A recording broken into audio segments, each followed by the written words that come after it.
Raaka Chocolate is a small batch chocolate company in Red Hook, Brooklyn.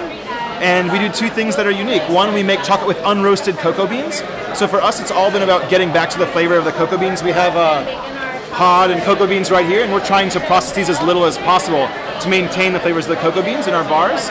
Also, we're a social venture, so we're working really hard to partner with co-ops like Maya Mountain Cacao and Toledo, Belize that do awesome things for their farmers. Like Maya Mountain Cacao raised the percentage of kids of their farmers that are in school from 45% to 85% in between 2012 and 2014. So we're really looking for social impact and like making human moments more beautiful through chocolate.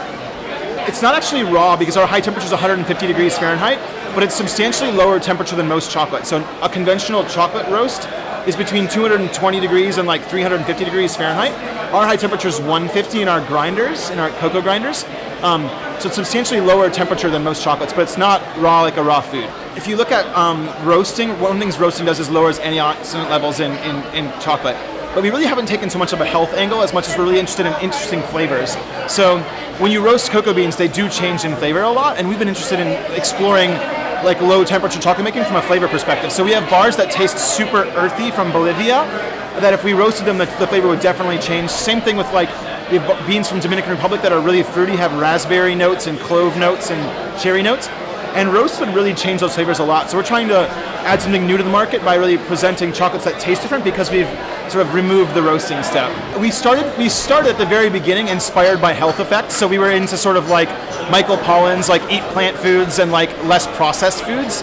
But we found pretty early on that it was hard to demonstrate real, meaningful, like scientifically validated claims like around less processed food for chocolate specifically. So cocoa is a complex food. There's a lot of different chemicals in a cocoa bean, and they change at different temperatures. So rather than, because we couldn't find great or pay for great science data on what changes at what temperatures in chocolate beans, what we did is we sort of like let go of like health claims a little bit, and just what's been preserved really is the fact that like our bars taste different than anyone else, and we've sort of been exploring in this different space from a flavor perspective of like what is really what's possible with unroasted bean-to-bar chocolate making. And so that's sort of been the flag, the banner we've been operating under, is exploring those flavors. My favorite's a vanilla rooibos. It's we use rooibos tea leaves. We grind them straight into the chocolate bar.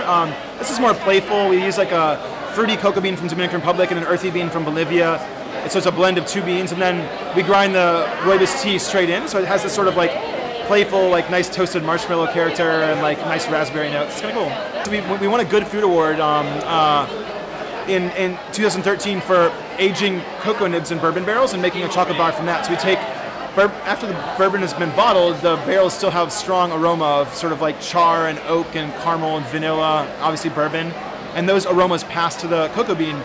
And cocoa beans are sensitive to aroma because of the cocoa butter naturally present in the bean. So it's the oil that picks up the aroma from the bourbon barrel, and that's how it's presented in the bar.